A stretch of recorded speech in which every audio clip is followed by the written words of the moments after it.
Hello everybody, this is me, Master44, and today in this video I'm going to be showing you how you can make your own simple iOS application using Xcode. So pretty much all you're going to need for this little project is you're going to need Xcode, and of course you need a Mac, obviously. So you want the latest version of Xcode, Xcode version 4.6.2, and you can easily download that from the Mac App Store. So, okay, so we're going to create a new Xcode project. We want a single view application. So press next. Product, we'll call it test YouTube. And company identifier, you can put whatever you want. Devices, you want to develop it for iPhone. And that's it. You want to have use storyboard checked also back there. So you want to have use storyboards. Okay, so next, you want to save it to our desktop. So create. Now, here on your main page, it's going to show you a whole bunch of different, information, such as the deployment target, like if you want this application to work with iOS 6.1, like the minimum of iOS 6.1, iOS 6, iOS 5.1, whatever you want. Here you can choose the orientations if you want it to be an application that can go in portrait mode, landscape mode, upside down, whatever you want. I would just suggest keeping it to just portrait. And down here you have your app icons. To make these, they're not that hard to make. You're going to need to make two versions of it. One that is 57 × 57 pixels in size, and that's the non-retina display icon, which will be used for devices that don't have the retina display. And this is a higher resolution version of the same icon.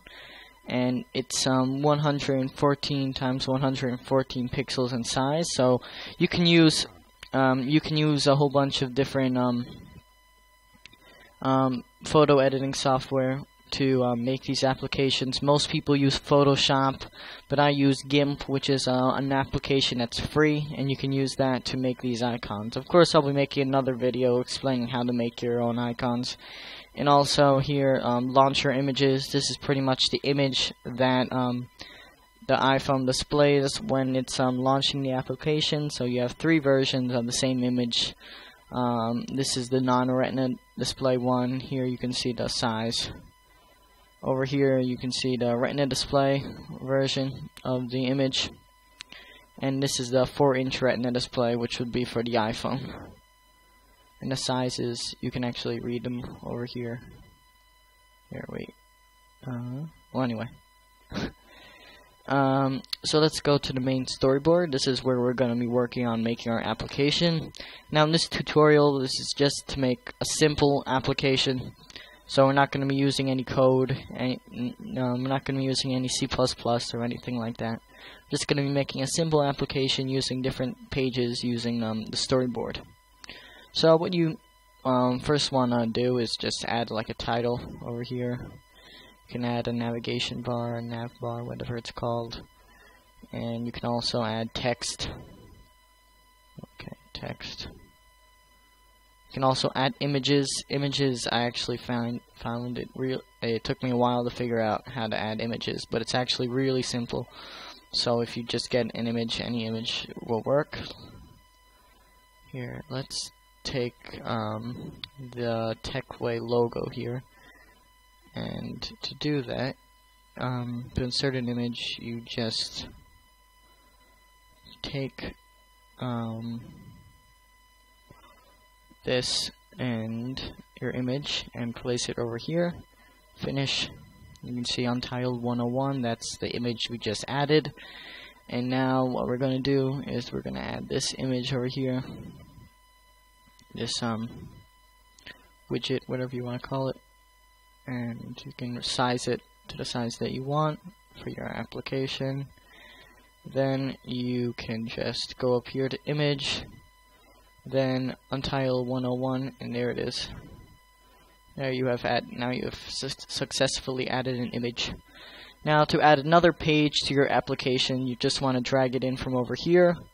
This is the view controller. These are the view controllers for your application.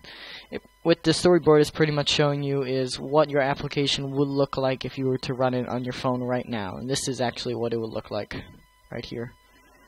And okay. So now in the second storyboard, you can do whatever you want. You can add text, anything you want. Just work and make another page of your application. You want to add navigation bar, because so now I'm going to show you how you can link these two pages together. Okay, so to link these two pages together, you just take just double click on the button that you want the person to press to go to the other page. What you want to do is you want to right click, or you can just press command and click. So you right click, drag it over here, go to Modo.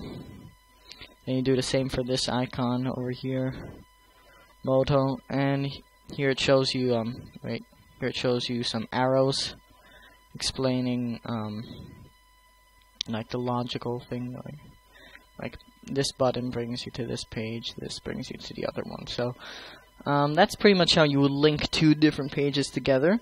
So now this application would work perfectly fine. So let's say I'm gonna run it in the simulator. If you don't know what the simulator is, it's pretty much simulating the application. It's showing you how it would look like, how it would run if you were actually running it on a real iPhone. So now you just have to wait for it to load, and in the meanwhile, you can just add more. Stuff to your application. Do whatever you want. Okay, so it's done loading now. So here we have our main page. We have our scrollable text over here. We have our images. Press item. Of course, you can change the text here. Say whatever you want, and it will. If I touch this button that I linked the two pages with, it will bring me to both of the pages. So that's pretty much how you make a simple application in iOS, just using different view controllers and stuff like that, adding images, adding text. This is pretty much the basics of making an application. Then of course, to get the icon, you have to make your own icon, but I'm sure I'm going to be making another video explaining how to do that. But for now, that's pretty much it for this video. I hope you found it helpful in any way, and I will be making more videos explaining how to make more advanced applications, even with some C++ to do stuff like the web view, the map view. That'll require some coding and stuff like that. So I hope you found this tutorial helpful, and I'll see you in my next video. Bye.